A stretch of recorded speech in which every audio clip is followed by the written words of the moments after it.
بشریت کے جو اصل معلم ہے وہ رسول ہے، اور وہ ایسی پرسنالٹی کی جو درگزشت جس کے اندر پائی جاتی ہے.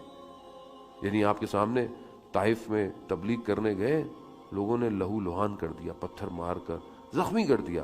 حضرت جبرائیل آئے، یا رسول اللہ اگر آپ کہیں تو میں دونوں پہاڑوں کے درمیان میں اس وادی کو دبا دوں. کہا نہیں، شاید کوئی ایک ہدایت پائے. ایک، یعنی ہم سمجھ نہیں سکتے پروفٹ کی ذات کو. ہمارا بس چلے تو ہم کسی کو جنت میں نہ جانے دیں. ہم تو ذرا سا کسی کا مال دیکھتے ہیں، یہ تو نہیں جائے گا، یہ تو یوں ہے، یہ تو یوں ہے. وہاں پروفٹ کیا کہہ رہے ہیں؟ شاید کوئی ایک. اور یہی ہوا. باغ باہر بیٹھے ہوئے تھے، باغ کا جو مالک تھا اس کا غلام یہودی تھا. کہا کہ باہر نکلنا تو اس شخص کو سلام نہیں کرنا. وہ گزر رہا تھا، رسول خدا نے سلام کیا. غلام تھا، غلام کو کوئی سلام نہیں کرتا تھا. جب اس نے دیکھا کہ ایک شخص مجھے سلام کر رہا ہے تو اس نے جواب دیا. رسول خدا نے پوچھا کہاں سے ہو؟ تو اس نے بتایا فلانی جگہ.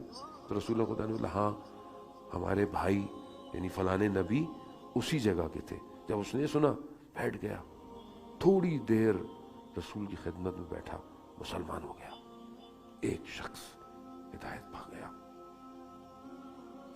آج جتنی دنیا میں ہدایت ہے، یہ نمازیں، یہ روزے، یہ سجدے، یہ سب کس کی وجہ سے؟ اس ایک رسول کی وجہ سے، کہ جنہوں نے خود فرمایا کہ جتنی مشکلات مجھ پہ پڑی وہ کسی نبی کے اوپر نہیں پڑی. ہم کبھی مطالعہ کریں، اور وقت نہیں ہے ورنہ میں ان ساری چیزوں کو کھولتا آپ کے اوپر. انبیاؤں کو کتنی مشکلات برداشت کرنی پڑی ہیں.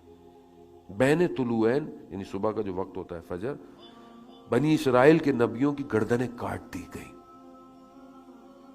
انبیاء کے ساتھ کیا ہوا؟ حضرت نوح علیہ السلام 950 ایئرز صرف تبلیغ کی ہے، صرف تبلیغ. روایت ہے کہ 950 سال میں صرف 8 لوگ ایمان لائے. more than 100 years. If you divide 1 person except only prophet. اتنا مارتے تھے حضرت نوح کو، اور ان کو جا کر بیابان میں پھینک آتے تھے، لہو لہان ہو جاتے تھے، اٹھتے تھے پھر بھی تبلیغ کرتے تھے. کتنی مشکل. حضرت موسیٰ کو کتنی مشکلات برداشت کرنی پڑ گئی، شہر چھوڑنا پڑ گیا، بنی اسرائیل کی اذیتیں. حضرت یوسف کو ان کے بھائیوں نے کنویں میں پھینک دیا. حضرت عیسیٰ کے اوپر کتنے الزام لگے.